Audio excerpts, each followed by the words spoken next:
A lo largo de los siglos, desde el Imperio Romano hasta la creación de la República Italiana, estas tierras han sido testigo de muchas historias y leyendas, de las cuales muchas se han perdido a lo largo del tiempo, pero otras han sobrevivido hasta nuestros días. Y de hecho, acompáñame a conocer esta increíble historia de una mujer que fue desheredada por puro capricho de su padre, acusada de adulterio y condenada a muerte. Y es en este hecho donde desafió a la mismísima muerte para después ser venerada como santa. Su nombre fue Mariana de Leyva, pero la historia la conoce como la monja de Monza. La vida negada, la verdadera historia de la monja de Monza. Probablemente sea una de las figuras malditas más famosas de la historia de la literatura. La figura de Sor Gertrudis está inspirada en la verdadera y triste historia de Mariana de Leyva. Pero como siempre, empecemos desde el principio. Mariana de Leyva y Marino nació en Milán en 1575, hija del conde de Monza, Martino de Leyva y de Cueva Cabrera. Mariana desde su niñez mostró gran capacidad de ser independiente y de hecho, ya que contaba con todas las comodidades por ser de una familia noble. Y de hecho, fue a la edad de 16 años y tras negarse a un matrimonio arreglado por su padre, el cual, que por puro capricho, la mandó a un convento. Y como castigo terminó desheredándola. Y así ingresó en el convento de Santa Margarita de Monza, tomando el nombre de Sor Virginia.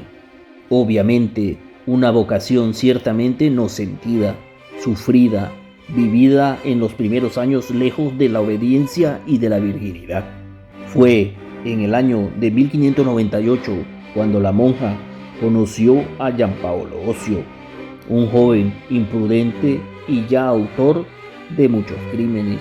Había una situación lujosa en el convento que ningún novelista podría haber imaginado. Y de hecho, Osio también andaba con otras monjas del convento, pero él las consideraba hembras desahogadas, ya que la infancia de Osio, el cual había crecido al lado del convento, él era jefe, tenía las llaves y si alguien se le impedía, lo mataba. Pero tenía una debilidad, y el cual era que él estaba enamorado de Virginia, ya que ambos tenían 24 años, y los cuales salieron juntos una década. Y de hecho, ella misma se hizo exorcizar para deshacerse de él. Una hechicera la había obligado a comer excremento de Paulo, pero este hechizo no funcionó. Pero un poco más de contexto para saber bien qué sucedió en esa década. En el año de 1602, la monja dio a luz a un niño muerto, que sus cómplices Sor Benedetta y Sor Octavia entregaron a Osio. Pero después de este suceso, la mujer se pone muy alterada y trata de olvidar al hombre tirándole más de 50 copias de llaves que tenía Osio. Pero Giampaolo seguía yendo donde el herrero para seguir haciendo otras copias para poder volver a entrar al convento. A pesar de todos los intentos que hizo Virginia para deshacerse del hombre, las relaciones se reanudaron, aunque de forma más ocasional. No fue hasta el otoño de 1603 cuando Sor Virginia volvió a quedar embarazada, donde nació una hermosa niña, a la cual llamaron Alma Francesca Margarita, la cual había nacido el 8 de agosto de 1604. Las monjas cómplices de Sor Virginia, las cuales le habían ayudado en el parto, fue una de ellas que entregó el bebé a su padre, donde el cual este hombre la llevó a la ciudad de Milán, donde se dice que había contratado a una nana y además la cual la había llevado a la iglesia de San Andrea, donde la hizo bautizar eligiendo un padrino de alta nobleza, el conde Francesco de Ada, donde la hija también fue reconocida en blanco y negro como hija legítima ante el notario. Pero la pregunta es, ¿qué pasó con Alma? ¿Realmente Sor Virginia confiaba en la anciana madre de Giampaolo y las madrinas? ¿Realmente habrá marcado su vida al saber la historia del pasado de sus horrorosos padres? Realmente se sabe muy poco, ya que los historiadores pierden el rastro de la niña Alma después del final del juicio de Mariana, Virginia y Giampaolo. Mientras tanto, en correspondencia con el embarazo, Mariana le había pedido a su madrastra un aumento de renta vitalicia de 20 ducados, tal vez para pagar a quienes la asistieron, las cuales en el primer nacimiento fueron cómplices Sor Benedetta y Sor Octavia, mientras que en el segundo nacimiento fueron Sor Silvia Casati y Sor Cándida Colomba. Mientras tanto, Sor Virginia salía del convento varias veces para ver a la niña en la casa de Giampaolo, mientras que otras veces, sin embargo, se la llevaban a la niña al convento. Como dato curioso, se dice que para ocultar el embarazo, para justificar el engrandimiento de la barriga, se dice que ella dijo que estaba enferma y que sufría de hidropico. El 6 de junio de 1605, el arzobispo de Milán, Federico Borromeo, visitó el monasterio sin tener sospecha alguna de las graves irregularidades que aquejaban a esa comunidad religiosa. Al año siguiente, la situación comenzó a deteriorarse y de hecho, la contraria, Catalina de Meda, con motivos de que tenía que llegar un monseñor, ella quiso revelar la relación de la monja, pero unos días antes de la visita del monseñor, Catarina es encerrada en una habitación como castigo bajo el orden de Sor Virginia.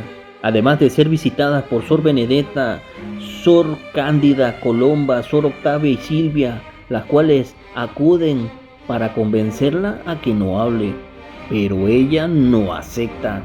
Y es además que así viene asesinada por Ocio con 3 golpes en la cabeza y además esconde el cuerpo en el gallinero mientras se abre un agujero en la pared para hacer creer a la gente que se estaba escapando. De hecho, en el otoño de 1606, los rumores sobre las irregularidades del convento se hicieron cada vez más frecuentes. De hecho, el herrero que había hecho las llaves comienza a hablar de esta historia y es asesinado también por Ocio, quien intentará en vano matar a otras personas para poder evitar que revelen sus crímenes. La noticia de toda esta historia también comenzó a llegar a la ciudad de Milán, especialmente al gobernador, y en el año de 1607 Ocio fue arrestado y encarcelado en la ciudad de Pavía. Mientras tanto, el cardenal Borromeo también comenzó a investigar el convento de Monza y entre julio y agosto hizo algunas visitas al convento para poder hablar con las monjas. Durante este juicio sale a la luz la verdad. El hombre había sido asesinado por orden de Ocio, porque ese hombre había dicho que por ahí que la niña que vivía con él era hija de Sor Virginia. Y en este punto, Ocio se esconde por la noche en el convento de la monja, primero en la habitación de Sor Octavia y luego en la de Sor Benedetta. Las otras monjas notaron estos movimientos extraños e informaron al cardenal, quien el 25 de noviembre de 1607 envió a buscar por la fuerza a Sor Virginia y la trasladó al monasterio de San Underico de Bocheco en Milán. Al día siguiente, Ocio escapó del convento y se refugió en los alrededores de la ciudad de Monza. El 29 de noviembre, la hermana Benedetta le pidió a Ocio que la dejara escapar con la hermana Octavia. Esa noche salen del convento a través de un agujero abierto en la pared y acuden con el hombre y parten fuera de la ciudad. Al llegar al río Lambro, Ocio intenta matar a la hermana Octavia, arrojándola al río y golpeándola repetidamente con un arcabuz en la cabeza. La monja logra salvarse, es rescatada y transportada al monasterio.